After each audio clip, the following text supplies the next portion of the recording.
ഒരു അന്യ പെണ്ണ് അന്യ പുരുഷനോട് സലാം പറയാൻ പാടുണ്ടോ? പാടില്ല. ഒരു അന്യ പെണ്ണ് സലാം പറയാൻ പാടില്ല.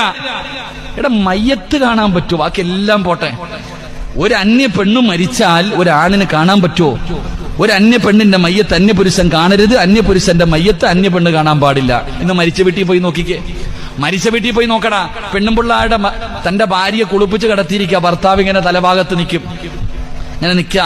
ആൾക്കാർ വരുമ്പോ പൊക്കി കാണിക്കുക, കണ്ടോടാ എന്റെ പെണ്ണുമ്പിള്ളയെ കണ്ടോ, എന്റെ പെണ്ണുമ്പിള്ളയെ കണ്ടോ, ഇങ്ങനെ പൊക്കി കാണിക്കുക. കുളിപ്പിച്ചു കൊണ്ടുവന്ന് കിടത്തിരിക്കുക. പൊതിയാൻ പോവാ, ഇനി ആർക്കെങ്കിലും കാണണോ? ഇനി എന്റെ പെണ്ണുമ്പിള്ളയെ കൊണ്ട് കുഴിച്ചിടാൻ പോവാ, ആർക്കെങ്കിലും കാണണോ? വാ, പിന്നെ പൊക്കി കാണിക്കും. പള്ളി കൊണ്ടുവന്ന് നിസ്കാരം, ഇവിടെ ഉണ്ടോന്ന് അറിയില്ല, അങ്ങടെ നാട്ടിലൊക്കെ ഉണ്ട്. പള്ളി കൊണ്ടുവന്ന് നിസ്കാരം കഴിഞ്ഞ് കബറിൽ ഇറക്കി വെച്ചിട്ട് ചോദിക്കും, ഇനി ആർക്കെങ്കിലും കാണണോന്ന്. കുഴിച്ചിടാൻ പോവാടാ, ആരിച്ചു വെക്കടാ. സ്വന്തം പെണ്ണുമ്പിള്ളയെ മറ്റുള്ളവന് കാണിച്ചു കൊടുക്കുന്നവൻ. നിങ്ങൾ ആലോചിക്കുക എന്റെ പ്രിയപ്പെട്ട സഹോദരങ്ങളെ.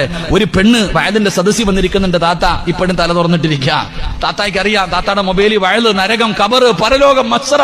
ഓ പടച്ചോൻ, എന്താ വയലെന്നറിയോ? താത്താടെ മുടി ഇങ്ങനെ തൂങ്ങിക്കിടക്കുന്നുണ്ട് ഇപ്പോഴും. ഒരു പെണ്ണിന്റെ ഒരു തലമുടി താഴെ കിടന്നാ ഉള്ള ശിക്ഷ എന്താ നാലിച്ചിക്ക്? ഏത് താത്തായ്ക്ക് ഇത് അറിയാത്തത്? എല്ലാവർക്കും അറിയാം ഇതൊക്കെ പാപമാ. ഒരു രോമം. എന്റെ പ്രിയപ്പെട്ട പെങ്ങളെ, അള്ളാഹുവിന്റെ പ്രവാചകൻ സല്ലല്ലാഹു അലൈഹി വസല്ലമ തങ്ങള്, നിങ്ങൾ ആലിക്കണം. ഇന്നത്തെ പെണ്ണുങ്ങളൊക്കെ പണ്ടത്തെ പെണ്ണുങ്ങൾ ഉസ്താദന്മാർ